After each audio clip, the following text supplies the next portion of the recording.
નમસ્કાર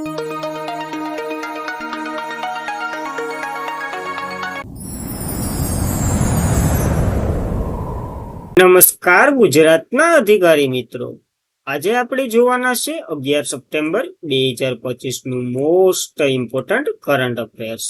તે પહેલા ખાસ કરીને ચેનલ ઉપર નવા હોય તો ચેનલને સબસ્ક્રાઇબ કરી લેવી, વિડીયો પસંદ આવે લાઈક કરવો અને તમારા મિત્રો સુધી અવશ્યથી શેર કરી દેવું. તો ચલીએ આજના ઇમ્પોર્ટન્ટ ક્લાસની આપણે શુભ શરૂઆત કરી દઈએ. તો સાહિત્યમાં નોબેલ પુરસ્કાર 2025 કયા સાહિત્યકારને મળ્યો? તો નામ થોડુંક વિચિત્ર પ્રકારનું છે અને બહુ મોટું પડશે. ખાલી લાસન્જલો યાદ રાખજો, નકર વાહનનું તો આપણે કઈ કામનું નથી. તો આ પુરસ્કાર હંગેરીના લેખક છે લાસન્જલો.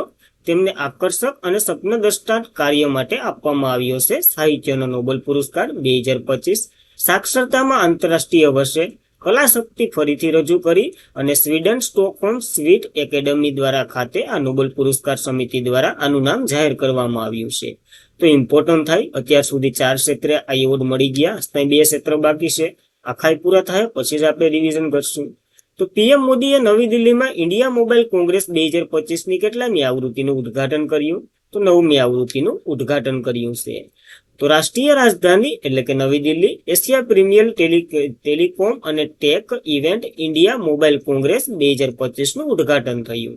આ 4 દિવસીય મેગા ઇવેન્ટ 8 થી 11 ઓક્ટોબર દરમિયાન નવી દિલ્હીના યશોભૂમિ કન્ઝર્વેશન સેન્ટર ખાતે યોજાવાનું છે. 9મી આવૃત્તિ છે, તો આવૃત્તિ કોઈ યાદ રાખવી.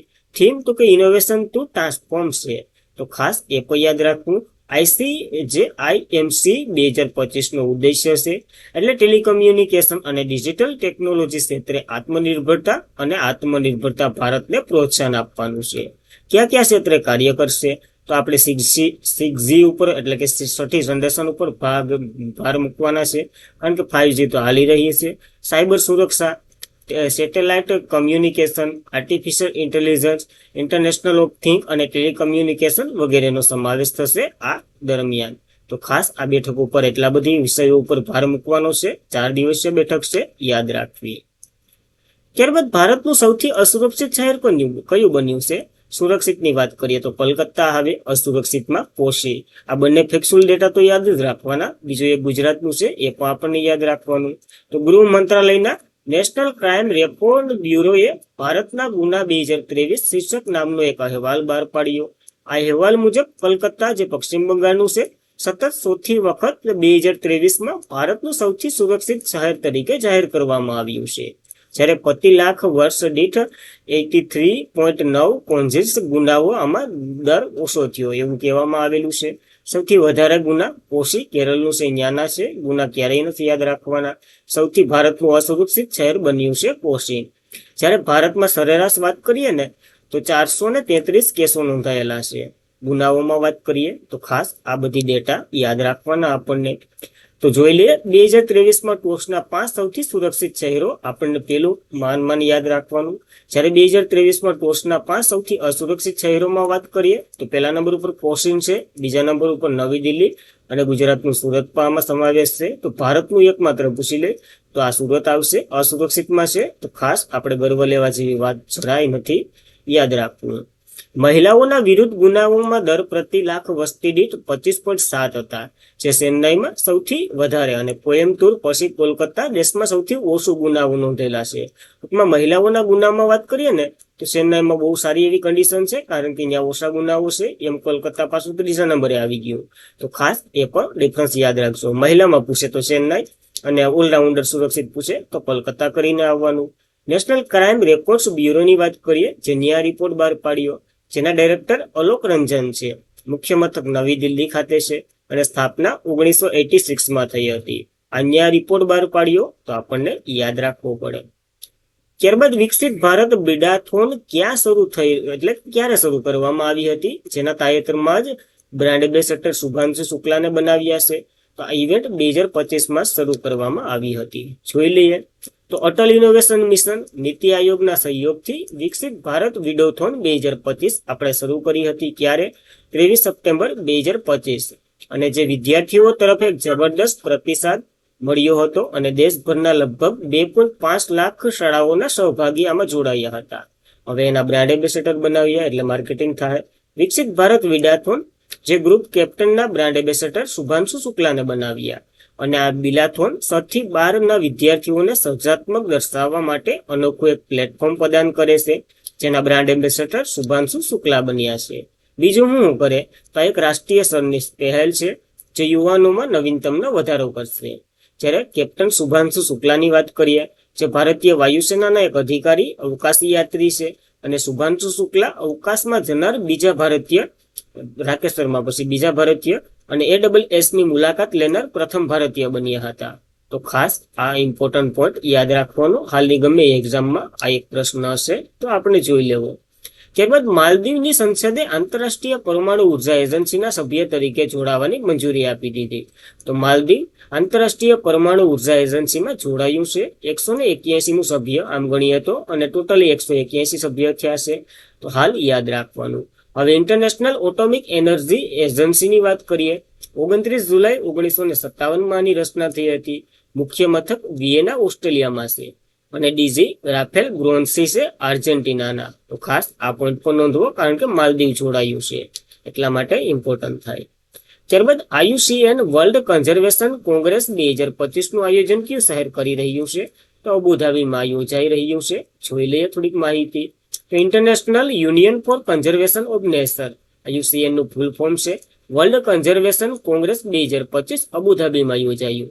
આઈ થિંક આ ગયે દિવસોમાં 2023 કે 24ની દિવસોમાં આ પ્રશ્ન હતો. આનો ફૂલ ફોર્મનો પૂછ્યો હતો, કાં તો આ રેડ ડેટા બુક કોણ બહાર પાડે છે, એ બેમાંથી એક પ્રશ્ન હતો. જોઈ લેવો. એજન્ડા એના શું છે તો કે પ્રકૃતિનું સંરક્ષણ કરવું, આનુવંશિક સાધનનો ઉપયોગ કરવાનો નિર્ણય હશે. સંરક્ષણના નિષ્ણાતો ભેરા થાય, ત્યાં બધી વાતચીત કરશે કેવી રીતના વિશ્વનો સૌથી મોટો મેળાપડો કરવો. આની થીમ પર છે પરિવર્તનશીલ સંરક્ષણને શક્તિ આપવી. તો થીમ પર આપણને યાદ રાખવી. જ્યારે નેશનલ રેડ લિસ્ટની વાત કરીએ તો IUCN રેડ લિસ્ટ અથવા તો રેડ ડેટા બુક બહાર પાડે છે. જો આઈ થિંક આ જ પ્રશ્ન હતો. અને આ વિશ્વની વનસ્પતિ અને પ્રાણીની પ્રજાતિઓને લુપ્ત પ્રાણી, ભય, સંકટ વગેરે 9 શ્રેણીઓ બહાર પાડે છે. આ રેડ ડેટા બુક છે ને એ. અને આ બતાવે છે કઈ પ્રજાતિ કેટલા જોખમમાં છે એની લિસ્ટ સાથે. જેથી જ ભારત તેની રેડ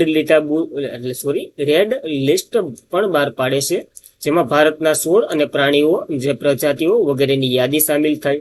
આનાથી શું ફાયદો થાય તો કે આનાથી વૈજ્ઞાનિકોને ખબર પડે કઈ પ્રજાતિ વધારે સંરક્ષણમાં માંગે છે, શું કારણથી આ લુપ્ત થઈ રહી છે, એવા બધી એનો સંશોધન અને વિકાસ થાય. પ્રાણી હોય, વનસ્પતિ હોય, ગમે એ હોય એના ઉપર.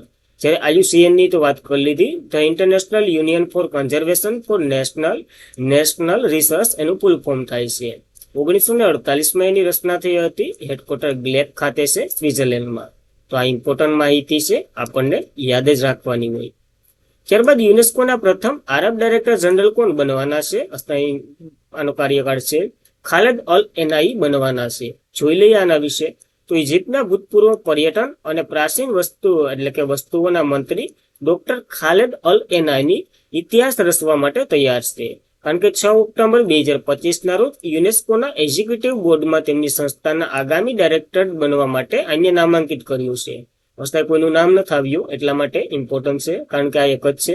પ્રથમ વખત કોઈ આરબ ઉમેદવાર આ તબકે પહોંચ્યા. તેમનું નામાંકિત હવે નવેમ્બર 2025માં જ્યારે યુનાઇટેડ જનરલ એસેમ્બલીની જે કોન્ફરન્સ યોજાવાની છે ને, ત્યારે ફાઇનલ થાય. ત્યાં સુધી તો આપણે આ જૂના એડ્રો ઓલેઝેલ છે ને એને જ યાદ રાખવાના. તે ફ્રાન્સના છે, તો એ માહિતી પણ યાદ રાખવી. અને હવે આ તો કે આરબના બનવાના છે, એ માહિતી પણ યાદ રાખવી આપણને. યુનેસ્કોની વાત કરીએ. United national education, scientification and culture organization એનું ફૂલ ફોર્મ થાય છે. 1945માં આની રચના થઈ હતી. મુખ્ય મથક પેરિસ, ફ્રાન્સમાં છે. ડીજી ખાલેદ અલ એનાલી આપણે બનાવી દીધા, તો ખાસ એ પણ યાદ રાખવું. ત્યારબાદ કયો દેશ 8મી આંતરરાષ્ટ્રીય સૌર જોડાણ સભાનું આયોજન કરશે? તો ભારતને આ મોકો મળ્યો છે, અને એ ઓક્ટોબરમાં જ કરવાના છે. તો ભારત 27 થી 30 ઓક્ટોબર દરમિયાન નવી દિલ્હીમાં ભારત મંડપમ ખાતે આંતરરાષ્ટ્રીય સૌર સંગઠન એટલે કે ઇન્ટરનેશનલ સોલાર એલાયન્સના 8મા સત્રનું આયોજન કરવા માટે તૈયાર છે. આ કાર્યક્રમ વૈશ્વિક સમુદાયના સહયોગથી વધુ ગાઢ બનાવશે અને ઉજ્જવળ ટકાઉ ભવિષ્યમાં સૌર ઉર્જા અપનાવવા તરફ વેગ આપશે. તો ખાસ આપણને ખબર જ છે આ શેના માટે છે. ઇન્ટરનેશનલ સોલાર એલાયન્સની વાત કરીએ. 2015માં COP21 દરમિયાન ભારત અને ફ્રાન્સના સહયોગથી આની રચના કરવામાં આવી હતી ઇન્ટરનેશનલ સોલાર એલાયન્સની. આનું મુખ્ય મથક એકમાત્ર જે બોડીનું મુખ્ય મથક ભારતમાં હોય ને ગુરુગ્રામ હરિયાણામાં છે. આના ડીજી અજય માથુર છે. માર્ચ 2025માં આશિષ ખન્ના બનવાના છે.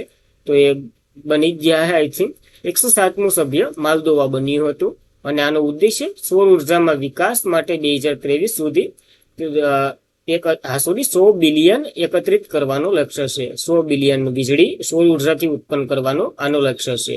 તો લક્ષ્ય પણ આપણને યાદ રાખવું ઇમ્પોર્ટન્ટ છે. ત્યારબાદ કયા દેશ વચ્ચે સ્ટાર સંધિ થઈ જેનો સમય તાજેતરમાં જ લંબાવવામાં આવ્યો હતો? તો કયા બે દેશ વચ્ચે? તો ટ્રમ્પ અને પુતિન એટલે કે રશિયા અને અમેરિકા વચ્ચે થઈ હતી. એ તાજેતરના પદો છે, જોઈ લેવા. તો યુએસના પ્રમુખ ડોનાલ્ડ ટ્રમ્પે કહ્યું કે રશિયાના પ્રમુખ વાદિલ પુનિત નવી સ્ટાર સંધિનો વિચાર સારો છે અને આ એક્સેપ્ટ કરી લીધો. આને લંબાવી એટલે 2026 સુધી આને લંબાવવામાં આવી છે. હાલ 2021માં આના 5 વર્ષ કમ્પ્લીટ થયા. 2011માં થઈ હતી એટલે 2000 કઈ પૂરી થઈ 2011. હા, 21માં 5 વર્ષ કમ્પ્લીટ થયા અને આ એક પરમાણુ ઉર્જા ઉપર છે. જોઈ લઈએ આખી સંધિ. નવી સ્ટાર શીત યુદ્ધ મર્યાદિત ઘણી જે પરમાણુ હથિયારની સંખ્યાને મર્યાદિત કરવા માટે આ એક સંધિ હતી. આ સંધિ 5 ફેબ્રુઆરી 2011ના રોજ થઈ હતી અને અહીંયા તો કે માસ્કોની જે સંધિ હતી ને એનું સ્થાન લીધું હતું.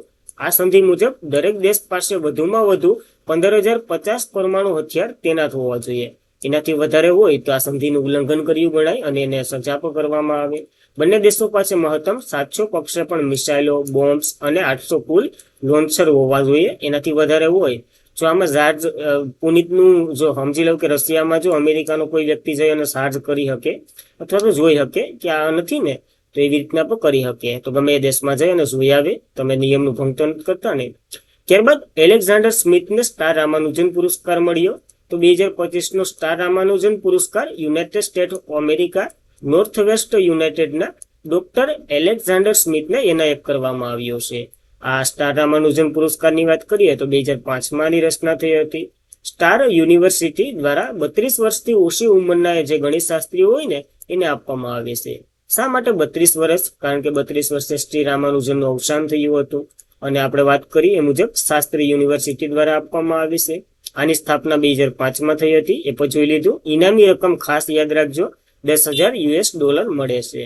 તો ખાસ એક પુરસ્કાર એડ કરી લેવો આપણની લિસ્ટમાં. અને આજના માટે એટલું જ હતું. ખાસ કરીને આજે ઘણા ઇમ્પોર્ટન્ટ પ્રશ્નો જોયા જેમાંથી 3 થી 4 પ્રશ્નો તો એવા હશે કે જે બેઠા બેઠા પૂછાય અને પૂછાય ત્યારે આપણે પેપર સોલ્યુશનમાં લઈને જ આવશું.